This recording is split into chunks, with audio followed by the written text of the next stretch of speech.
Hi guys, Tommy Mays here. So we're a little over 2 weeks into the BFA at this point. I thought I would be so kind as to give people a recap, 2 weeks of what's going on and catch people up with what's going on in Battle for Azeroth. So first and foremost, this is Crystal Bronzebeard Dwarf, and he's going to hand you a one-way radio. He has the mic and you have the receiver, so he can talk all kinds of crazy shit to you. He has a really screwed up idea about how the world works, and we're about to go into that in just. But first, I need to go into your job description.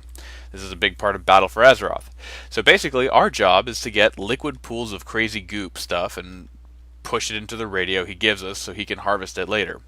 The only people in the world qualified to handle this golden liquid and sometimes ore related shit is us, aka every other player, regardless of good or bad intention. We are the experts, apparently, and it's potent stuff because it makes things stronger, harder, and faster. So other races and people across the world are trying to get this Azerite stuff, but yeah, obviously they're terrible people and generally deserve to die for the betterment of the world. At least according to Crystal Dwarf, because he seems like a pretty reliable, rational, and all-around trustworthy guy, I would say. Yeah. Most of the quests revolve around him telling you to go kill someone or something, and how it's truly regrettable that you couldn't talk things out with the person you just killed. But you did what had to be done, so don't think about it too much. Now, if that wasn't enough, as the Alliance, it's your personal responsibility to go over to the Troll Island of Zanzibar, link up with High Lord No Excuses, the Honorable Commander of the 7th Legion. And this guy is truly nuts. He likes to pretend that there are dangerous creatures lurking around the island that are eating his men. Most of the time, these so-called dangerous creatures are hunted for all kinds of things and probably put on an endangered species list somewhere. Most of the time, they are tucked away in some small, secluded areas, minding their own business, and we come in screaming, "For the Alliance!" and butcher them senseless. If they aren't some fish locked in its own pool of water, then it's some poor social reject who's just having a rough day, and we go end his suffering for the Alliance. On a whole, these quests are generally important if you're an Alliance player because you need to unlock a mythic dungeon with it. Once you unlock the dungeon, who cares about what happens, because honestly that worm guy is pretty unstable.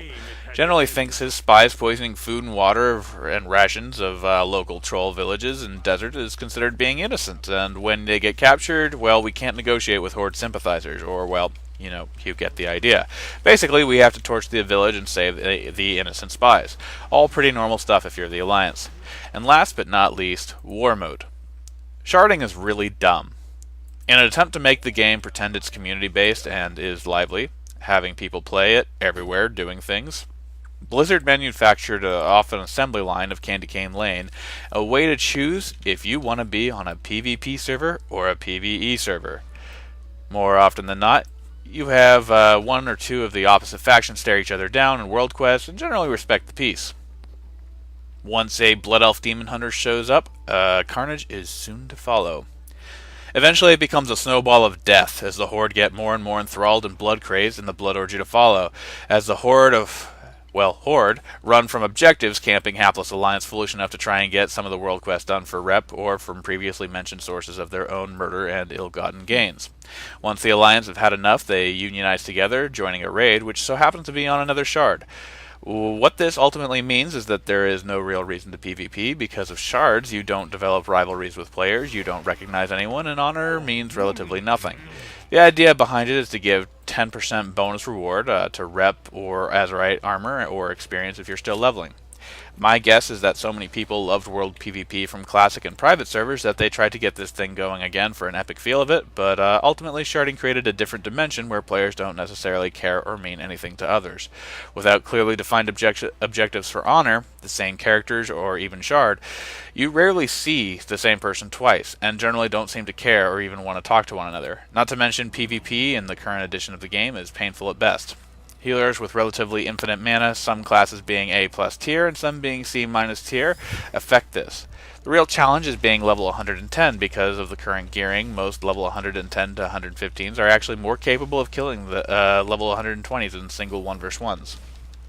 Simply because you are still able to use legendaries, your stats are more or actually better than 120s, and somehow that completely makes sense in the grand scheme of things. I don't understand at all.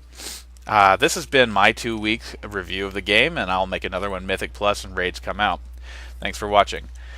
And if you like this video, please down in the comments have a contest. What do you think is better, a older brother or an older sister, and for what reason? Thanks.